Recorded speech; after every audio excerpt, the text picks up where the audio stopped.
നമസ്കാരം, news prime മലയാളത്തിലേക്ക് സ്വാഗതം. പെഹൽഗാം ഭീകരാക്രമണത്തിന്റെ പശ്ചാത്തലത്തിൽ ഇന്ത്യയുടെ കൃത്യമായ മറുപടിയായിരുന്നു ഓപ്പറേഷൻ സിന്ദൂരിലൂടെ പാകിസ്ഥാനിലെ ഭീകര കേന്ദ്രങ്ങൾ കൃത്യമായി ചുട്ടുചാരമാക്കിയത്.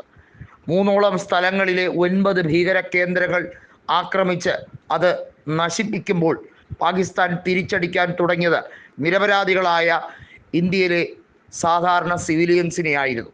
അതോടെയാണ് കൃത്യമായി ഡ്രോൺ ആക്രമണത്തെ ചെറുക്കാൻ ഇന്ത്യ രണ്ടും കൽപ്പിച്ചിറങ്ങിയത്. അതോടുകൂടി ഒരു കാര്യം അവർക്ക് മനസ്സിലായി, അധിക നാൾ പിടിച്ചു നിൽക്കാൻ കഴിയില്ല.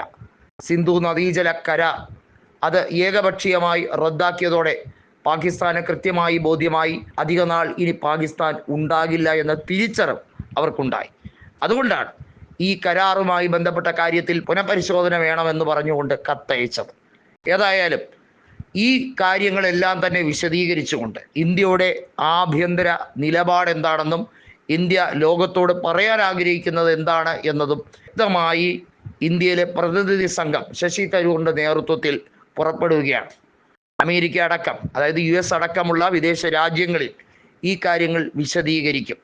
എന്നാൽ ഓപ്പറേഷൻ സിന്ദൂരിൽ കൃത്യമായും ഇതിൻ്റെ മീഡിയ ബ്രീഫിംഗ് ഉൾപ്പെടെ നടത്തിയ 3 പേരുണ്ട്. അതിനകത്ത് വിക്രം മിസ്ത്രി എന്ന പ്രതിരോധ സെക്രട്ടറി ഉണ്ടായിരുന്നു, അതുപോലെ തന്നെ കേണൽ സോഫിയ ഖുറേഷി ഉണ്ടായിരുന്നു, അതുപോലെ തന്നെ വ്യോമിക സിംഗ് ഉണ്ടായിരുന്നു.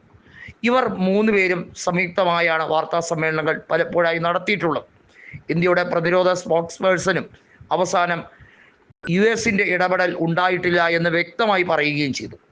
കേണൽ സോഫിയ ഖുറേഷിയെ വലിയ തോതിൽ ജാതീയമായി ആക്രമിക്കുകയും അദ്ദേഹം ഭീകരന്മാരുടെ സഹോദരി എന്ന രീതിയിൽ BJPയിലെ ഒരു വ്യക്തി, ഒരു മന്ത്രി വിശേഷിപ്പിക്കുകയും ചെയ്തത് വലിയ തോതിൽ ക്രിമിനൽ കുറ്റമാണ് എന്ന് പറഞ്ഞുകൊണ്ട് മധ്യപ്രദേശ് ഹൈക്കോടതി കേസെടുത്തു.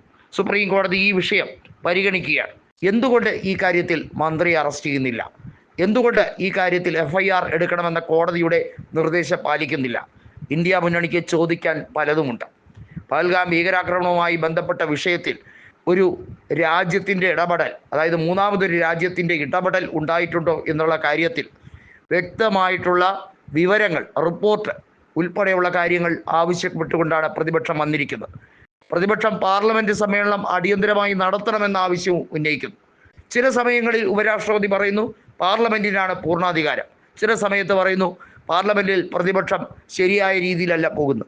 ഇതിലേതാണ് വിശ്വസിക്കേണ്ടത്? പാർലമെൻറ്റ് നടപടികൾ അംഗീകരിക്കേണ്ട ഉപരാഷ്ട്രപതി വാസ്തവത്തിൽ ചെയ്യുന്നത് എന്താണ്? തെറ്റായ രീതിയിലുള്ള ന്യായീകരണവുമായി വന്നിരിക്കുകയാണ്. എന്ത് കാര്യത്തിനെയും അവരവരുടെ രീതിയിൽ വളച്ചൊടിക്കുന്ന കേന്ദ്ര സർക്കാർ സ്ഥിരതയില്ലാത്ത നയങ്ങളുമായി മുന്നോട്ട് പോകുമ്പോൾ സ്വാഭാവികമായും പ്രതിപക്ഷ നേതാവ് എന്ന രീതിയിൽ രാഹുൽ ഗാന്ധി വിമർശിക്കും. അത് ആ വ്യക്തിയുടെ ധർമ്മമാണ്. ഇന്ത്യൻ രാജ്യത്ത് കഴിഞ്ഞ 10 കൊല്ലമായി പ്രതിപക്ഷ നേതാവ് പോലും ഇല്ലാത്തപ്പോൾ ഏകാധിപത്യത്തോടെ നടന്നിരുന്ന മോദിയുടെ ആ കാലമൊക്കെ കെട്ടടങ്ങി കഴിഞ്ഞിരിക്കുന്നു എന്ന തിരിച്ചറിവ് അമിത്ഷായ്ക്കും മറ്റ് BJP നേതാക്കൾക്കും ഉണ്ടായാൽ നല്ലത്.